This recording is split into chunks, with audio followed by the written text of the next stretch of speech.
Holy cow. Every cookie she touches actually crumbles into a million pieces.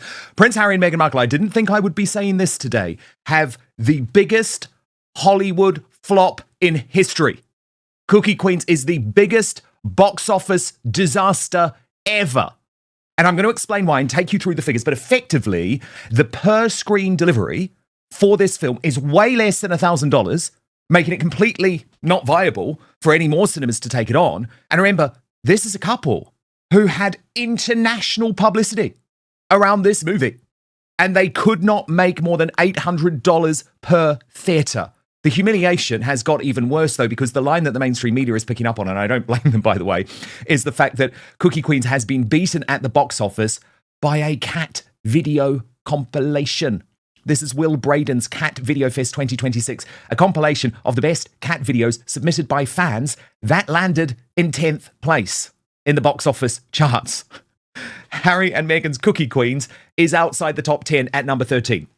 So I've really enjoyed this. I've been crunching the figures, and I am going to be completely honest. The total box office has slightly increased to $350,000, 771. But when you look at the pre-theatre average, it is now at just $786. The movie ranking number 13 on the box office chart despite massive publicity. And that is simply not good enough, of course, for a film that had this much hype and had these two human beings behind it.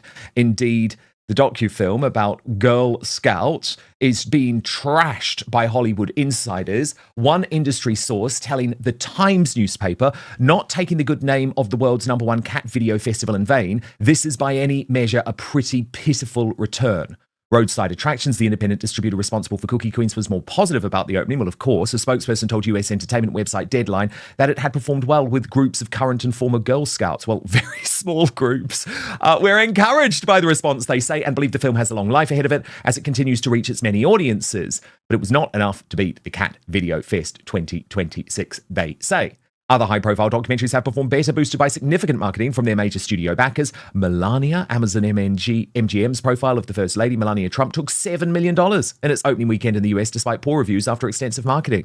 And Baz Luhrmann's documentary, Epic Elvis Presley in Concert, took $3.22 million in its opening weekend. Louise Tart, deputy editor of film industry magazine Screen Daily, said that Cookie Queens was hampered by a small marketing budget and changing audience habits. Audiences increasingly preferred to watch documentaries on streaming services at home rather than at the cinema, she said. It's hard to judge how successful it was to attach the Sussexes as honorific executive producers, given how tough the US box office is for any documentary that isn't a music or concert film. She pointed to the poor box office performance of Mr. Nobody Against Putin, which won an Oscar for Best Documentary in March, but grossed just $4,340 on its opening weekend in the US. But I'm sorry.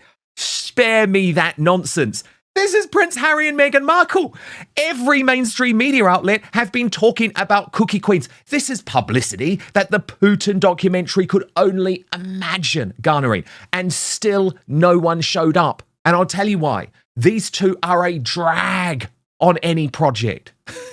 They don't boost a project, they drag a project. And I've got comparisons to show you. But first, the Royal News Network posted, will the embarrassment never cease? At least for Meghan Markle, it seems unlikely. I don't know why she put herself out there so much on the promotional tour, as it looks even more like a failure on her. She owns it now. And the thing is, it's all well and good for that industry expert to say, well, these documentaries fly on streaming services rather than in cinemas. My question would be then, Meghan, you've got a first look deal with Netflix. Why couldn't you get them to broadcast Cookie Queens? Because it's rubbish and they are done with you.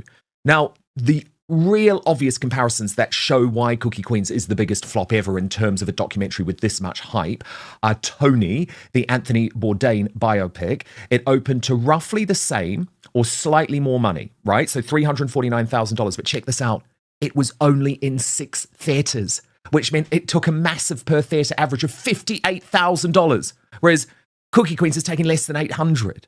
Do you see what I mean? That's why Cookie Queens doesn't have a real future. And the other example is Spellbound. Do you remember that from 2002? The documentary about the National Spelling Bee competitors, young kids. And it opened to only $17,508. But check this out. It was in one theatre. One theatre took $17,000. $100,000. And then, of course, because of that hype and that word of mouth and the positive reviews, it opened much, much wider. Cookie Queen's wider day and date limited release did not generate comparable per-screen heat, not even close, or early momentum. Indeed, the reviews, even amongst the woke Hollywood press, have been terrible. Look at this from Variety that calls it a doc about Girl Scout cookies produced by Meghan Markle and Prince Harry that is too much of a reality show ramble. It's about the business of Girl Scouts making themselves into entrepreneurs, but it's not about much else. And they said Cookie Queens understands this is a bit funny. That's why it keeps punching up the action with an annoyingly cute musical score. Yet the film, which counts Meghan Markle and Prince Harry among the executive producers, is so focused on each girl's odyssey of selling that there's virtually no other dimension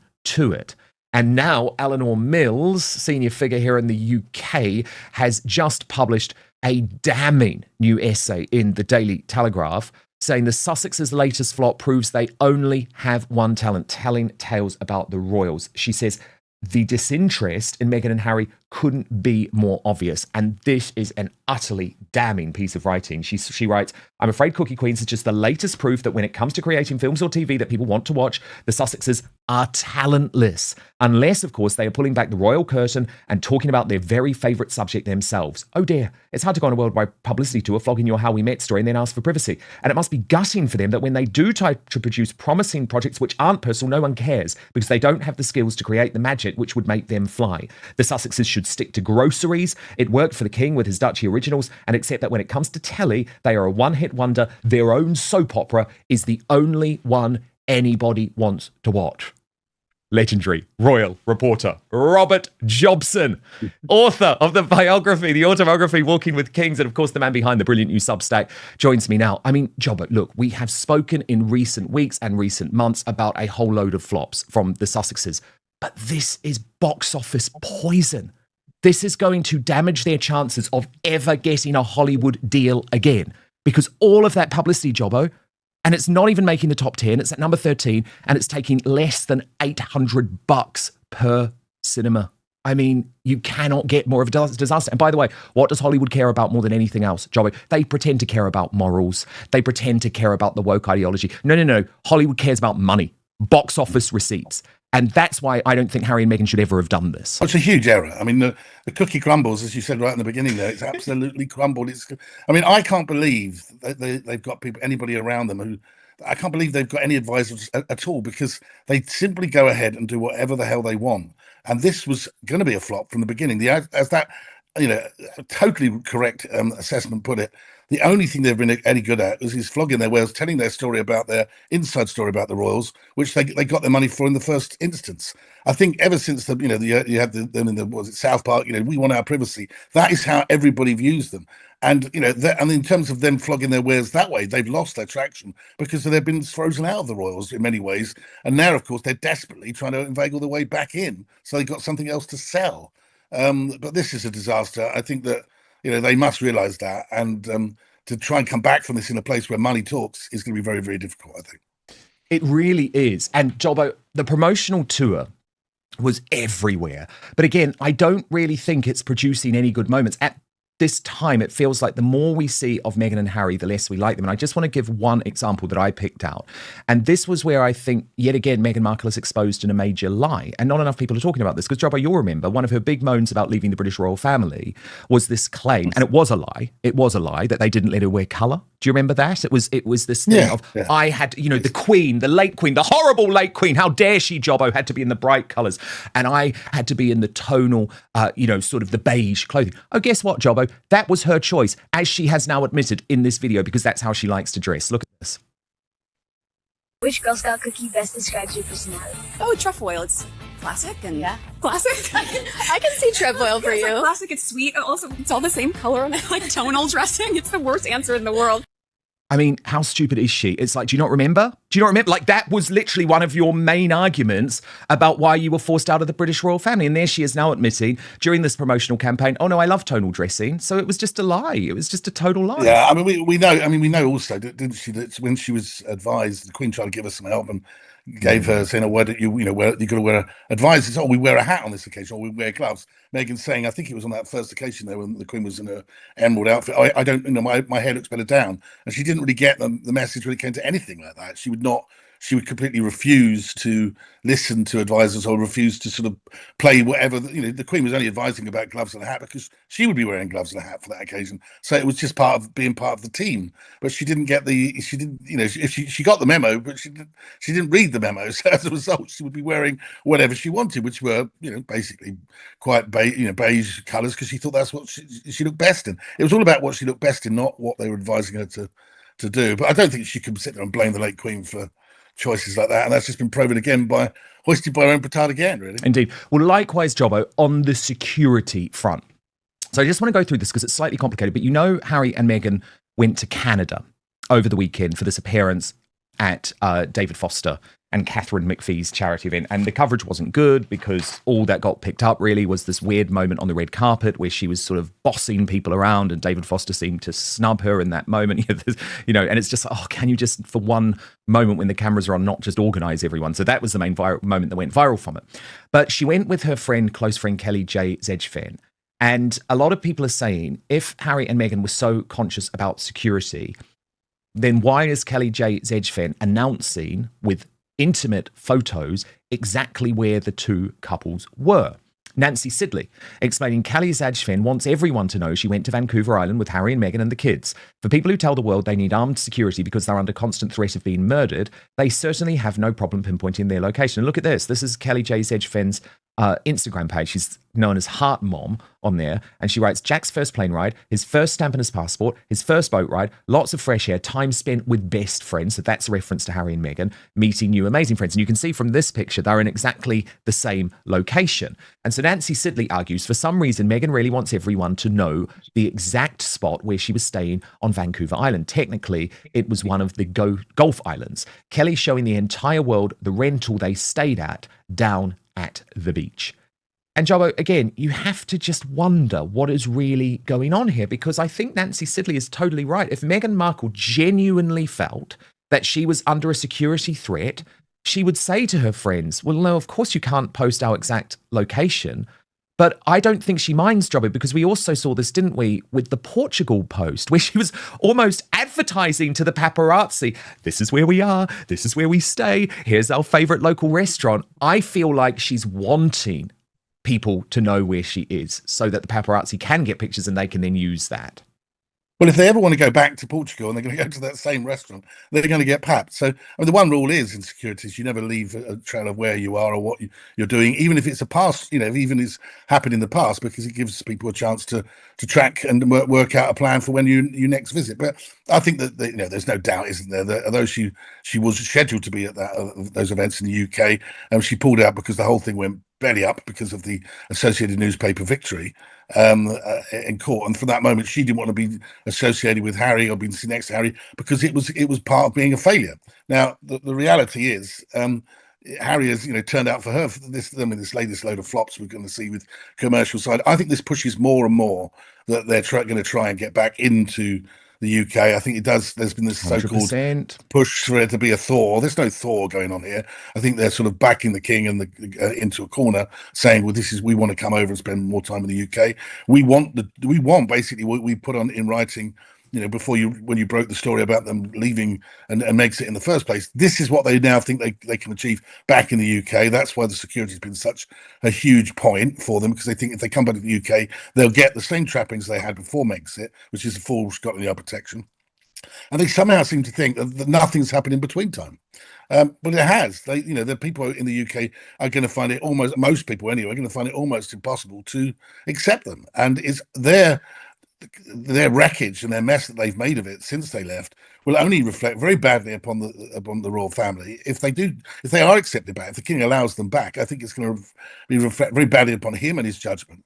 And this is probably why William and Catherine are completely steering a different path away from them, because I probably think that William has seen the writing on the wall and sees what's going to be happening. But this so what do you think is happening, Jobbo? Because Rebecca English, who is the head of the Royal Rota, and a lot of people assume that at times she almost acts as like a surrogate spokesperson for the British royal family, is trying to insist that even after the departure of Sir Clive Alderton, which is likely going to see Theo Rycroft come in, someone who has been much more keen, seemingly, to find a way for the royal family to break bread with Harry and Meghan. She's saying, no, there still will be no half in and half out arrangement because the king doesn't want one. Well, if the king doesn't want that, then the problem is the messages is been put out are mixed messages, because we've been gradually had two small meetings. Yes, they were quite short meetings initially with Harry and just him and Harry together, and now we had this family high tea at Highgrove. Well, whatever way you look at it, if you do not want this half in half out, you're certainly giving that impression that you will consider it. Now, I understand he had his head was he was being pushed into a corner by his son, saying that the grandchildren want to see you. But there's been a slow creep in what Harry and Meghan are trying to achieve, which is effectively to be after their failures financially. Themselves and trying to monetize the royal family, they're probably thinking, well, we're trying to get back in now because we at least we had the security of the property that we would have. We'd have security paid for, and we'd have a role to play. But if they do believe that, they're missing the point about where the royal family was in 2018, 2019 to where it is now, and they've been people that have been seen to be attacking. The royal family is not in the same position as it was then when the late queen was alive.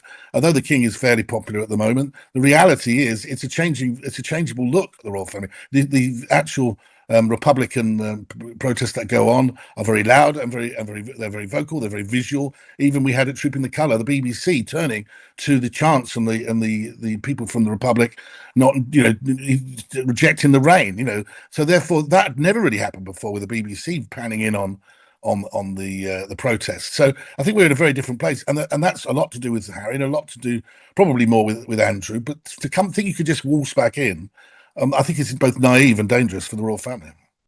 It is, but Jobbo, you say, okay, the king's had some relatively good numbers of late, but actually it's very vulnerable overall support for the British royal family, and Prince William is acutely aware of the threat. And at this point, I don't think the public have really quite clocked that King Charles is laying the groundwork for some type of semi-permanent off and on return for Prince Harry and Meghan Markle. And my contention would be, if Harry really does stay at Buckingham Palace next month, which is what the king apparently wants, public opinion could quite quickly turn. Because has the king not realised the optics of having Harry at Buckingham Palace? It's very different, Jobbo, to even Kensington Palace or St. James's Palace, or putting him up in a room in Clarence House, which obviously he wouldn't want because he doesn't want to be near to him himself. But do you understand what I mean? It's like, this is Buckingham Palace.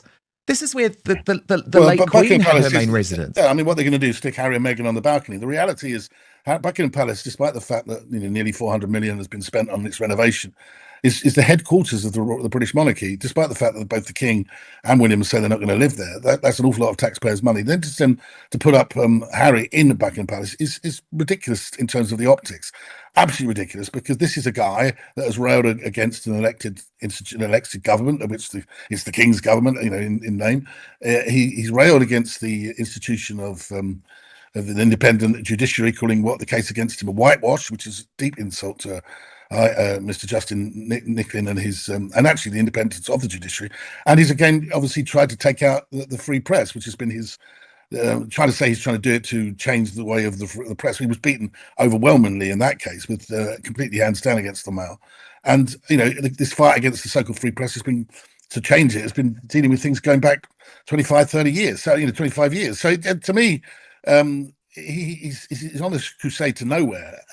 But those three things are the three things that part of the pillars of the British established British society, of which he's not really a part anymore. He lives in Montecito, and the king is supposed to, in his role, serve to uphold those pillars of the nation, which of course he's not doing. I mean, this is the point. If he allows Harry then to be at Buckingham Palace, that just almost is a bit of it's almost in the realms of a optical constitutional crisis. Yes, but he's going to, right? I mean, do you believe the reporting that Charles has genuinely made this offer and Harry intends to accept it? Because what it looked like happened last time, Jobbo, certainly in terms of my reporting, I'm interested to know what you've heard, but that Sir Clive Alderton, who's now said I'm off, basically stepped in at the last minute, worked out that the verdict was going to be coming in the Mail case, and effectively stopped Harry from staying because he could hide behind the Mail case.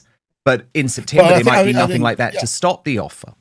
Well, I know for a fact that Sir Clive was concerned about the whole circus that the Yep. Harry visit was playing For with, good because reason. they're concerned. Their concern was the position of a king politically and constitutionally, which he was there to protect.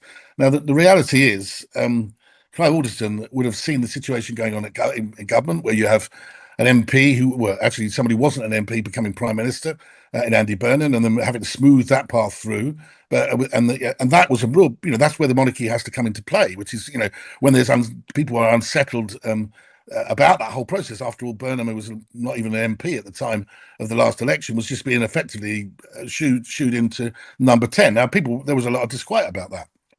The focus of the king then would be his role of continuity, but it wasn't. It was all about where Harry's staying, what Harry's doing, Harry's security, and it was turning the royal family and the role of the king into a poppy show. And actually, I think that they didn't see it actually about offering a place at Buckingham Palace until really at the last minute. And I think that it did seem to me that they were fortunate that Harry hadn't responded to that offer, and had just assumed he would just turn up and there'd be someone there to take his bags and draw his bath. But the reality is, they got away with one there. So I'm rather shocked that they're saying, yes, you can stay at Buckingham Palace, when there are other places that they can stay. There are other Yes, residences, exactly. and to That pick don't Buckingham have Palace the is symbolism crazy. attached. And it's Exactly. the symbolism, but they're not listening. Whatever. I mean, I think maybe Clive's listening, and that may be a reason why the man that Harry labelled quite rudely the Wasp, is actually reacting his way. I think that Harry's done more damage. I don't think he quite realizes how much damage he has done to the royal family and his wife too. I just always think back, and so many people that subscribe, my subscribers on the Substack too, they come back to me and say they can't forget that deep bow and that courtesy and the mocking of the late Queen, and they don't forgive it. And I will never forgive it. There we go. I'll never forgive it. And he just sat there. It was just pure, really, that was really appalling. And I also know, that when they went over there, the king went out of his way, who was Prince of Wales at the time, but he went out of his way to make sure money was paid to them to keep them afloat, etc. So they did go out their way. And I think that he thinks now the Queen is sadly passed, that he can inveigle his way back in by just persuading his father to do everything he wants. The difference is his father's now the king, and so every time that he gives territory, if you like, to Harry and bows to what Harry wants, he's actually eroding the position of the constitutional monarch, because that you can't you can't just be par. He is the king.